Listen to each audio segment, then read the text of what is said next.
Have you ever had a dream that came true the next day? Have you ever had a vision of the future and then watched it play out in the real world? Have you ever had a feeling that something big was going to happen, and then it does? You are not alone. One night, the famous American writer Mark Twain awoke from a horrible dream. Mark saw his younger brother Henry laying in a metal casket, dead. On his brother's chest was a bouquet of white roses with a single red rose at the center. When Mark woke up, he was stricken with a sense of grief, as if his brother were really dead. But he wasn't. Henry was still alive.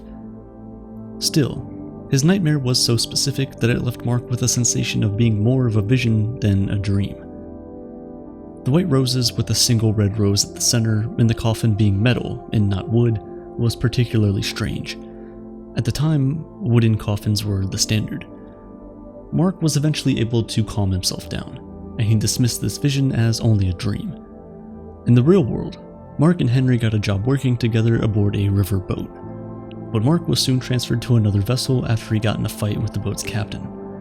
So the two brothers were separated. Mark went one way and Henry went another. A few weeks after his dream, Mark got word that his brother Henry was dead, killed in an explosion aboard the riverboat. Mark was summoned to where his brother's body was being prepared. When Mark entered the room, he was horrified to see the scene from his dream exactly as he dreamt it. Henry was lying in a metal casket. As shocking as this was to see, a small detail was missing. There were no flowers, no bouquet of white roses with a red rose at the center. The nightmare must have been just a coincidence, right? Here's the twist. Before Mark leaves his brother, a woman carrying a bouquet of white roses with a red rose at the center enters the room. Mark Twain dreams of his brother's untimely death and gets every detail of his siblings' demise correct, right down to the color of the flowers and the unique type of casket. But he isn't the only luminary from the past to dream about the future. Abraham Lincoln reportedly dreamed of his impending assassination. There are records of passengers meant to board the infamous Titanic who dreamed of the catastrophe before it occurred. As a result, they didn't take the trip. These are only a few of the thousands of reported cases from all over the world of people dreaming up accurate visions of the future. This phenomenon is known as precognitive dreams. But how is this possible? Is it all just coincidence? I can't claim to believe in precognitive dreams one way or the other, but a story sent to me got me interested in the topic. It's a story I will share with you at the end of this video. A story you may find hard to believe, but first, I'd like to provide a little background and context that got me thinking that the story isn't so hard to believe after all. But what is precognitive dreaming? A study by the American Psychological Association defines a precognitive dream as a dream that seemingly includes knowledge about the future that cannot be inferred by some prior knowledge. In other words, they have a vision of the future that does not draw on input from the five senses, memory, or logic. Have you experienced something like this before?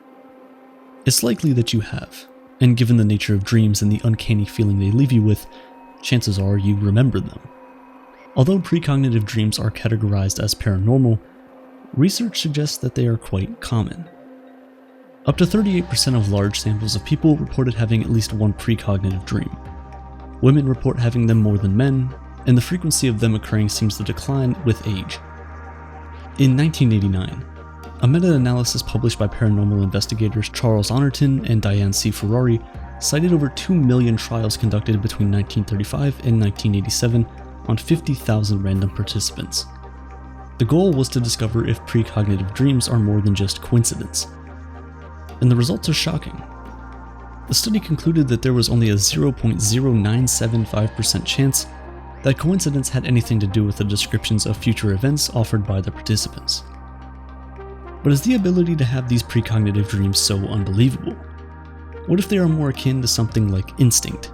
And we don't debate the existence of instinct, right?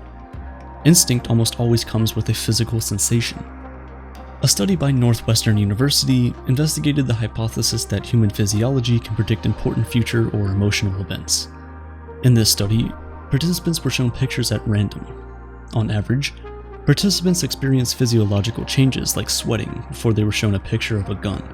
But this is hardly a modern phenomenon. The Babylonian Epic of Gilgamesh is one of the oldest surviving works of literature that dates back to 2100 BC. In the story, dreams are regarded as visions of the future. Aristotle published a paper called On Prophesizing Dreams. In it, he concludes that precognitive dreams are possible, but that most of them are probably coincidental. Are precognitive dreams only mere coincidence? People can't really predict the future, can they?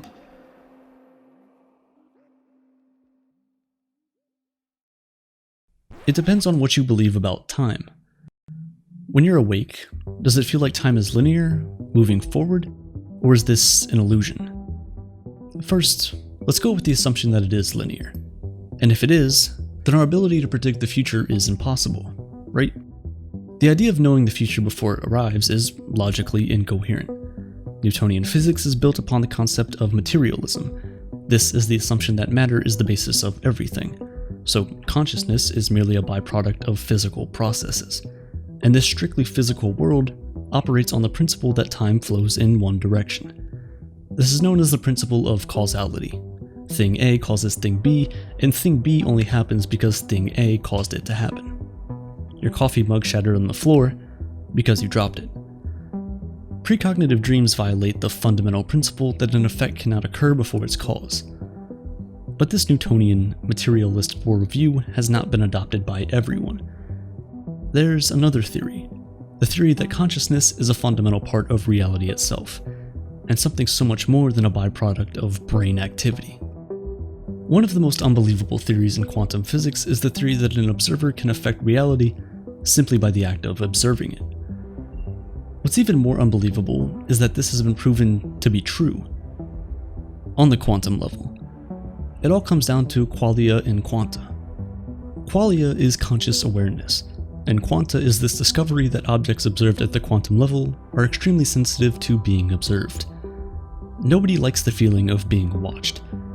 This feeling often produces physiological changes in our bodies and results in us changing course or acting differently than we otherwise would have.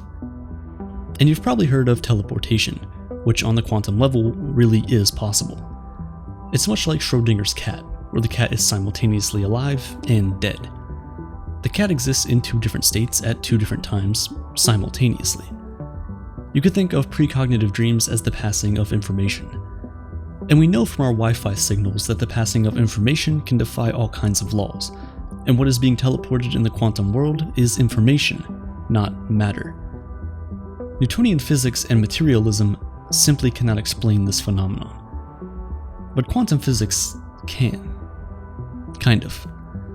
According to Einstein's theory of general relativity, time is just another dimension in space, and you can traverse this space in either direction, forward or backward. Quantum physics and general relativity supports the theory of a block universe, which is to say a four-dimensional universe. But existence as we experience it is only three-dimensional. You are a three-dimensional being living in a three-dimensional world. Physical objects in the three-dimensional world have height, width, and depth, and they take up space. Stay with me here because we're jumping from a three-dimensional world into a four-dimensional one.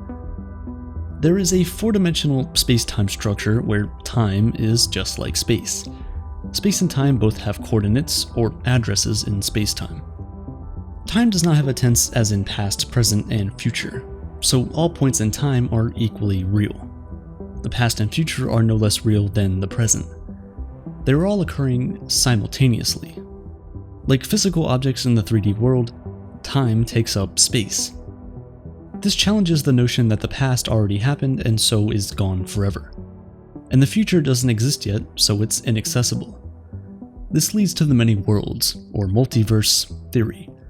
This theory states that at each moment, a new possible future splits off into a whole new timeline. This would explain how particles can exist in the same place at the same time. But this theory hasn't yet been proven. It can't be empirically tested because we just don't have access to those other timelines. Or do we? A common vision or warning in precognitive dreams is that of car crashes. The dreamer witnesses their own death while being behind the wheel, and as a consequence, they refuse to drive to work the next day or take a different route than normal. In effect, ending one timeline and splitting off into another. Another common warning is that of illness. In a study of warning dreams preceding the diagnosis of breast cancer, each participant had similar dreams that shared the same characteristics. Each dream had a sense of conviction about the importance of the dream. Each one was more vivid, real, or intense than ordinary dreams. Each one had an emotional sense of threat, menace, or dread. Warning dreams of breast cancer were often reported to be life-changing experiences that spurred the participants to get checked right away, which led to early diagnosis. Had the person not had the dream, the cancer could have gone undiagnosed, and for some, the timeline would end, perhaps prematurely. So what is it about sleep that allows us to do the impossible and break the linear flow of time? Is time both real and not real? What about the physical barriers of the world, both real and not real? This is a paradox, and that's the word I want you to keep in mind as we continue. Paradox. You've probably heard of REM sleep, but have you heard of paradoxical sleep?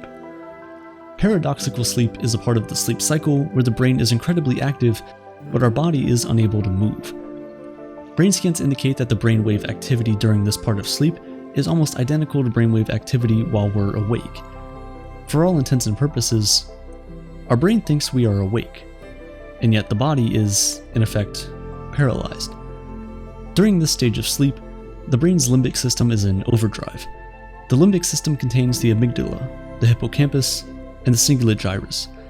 These parts of the brain are responsible for our five senses and emotions, long-term memory, and muscle movement respectively. Though we're sleeping, our brain is still busy interpreting visual cues and sensations without external stimulus or input. So we are awake, but not awake. We are simultaneously experiencing the world, and yet we are not. Hence the paradox. This brain activity during sleep supports studies on the top-down connection between the unconscious mind and the physical body. The first empirical demonstration of this mind-matter interaction was achieved in the 1990s, when scientists concluded that guided imagery and self-hypnosis enhanced immune function. You could say that the simple act of behaving differently after having a dream is an example of your consciousness having a real, tangible consequence on the physical world. But how many dreams are ignored because they don't predict anything? There are nearly 8 billion people in the world. On average, the majority of them have multiple dreams each night. And when it comes to precognitive dreams, people aren't dreaming of alien invasions or zombies walking the earth. Though the content can be warning of something tragic, they are still mundane, possible, and plausible occurrences.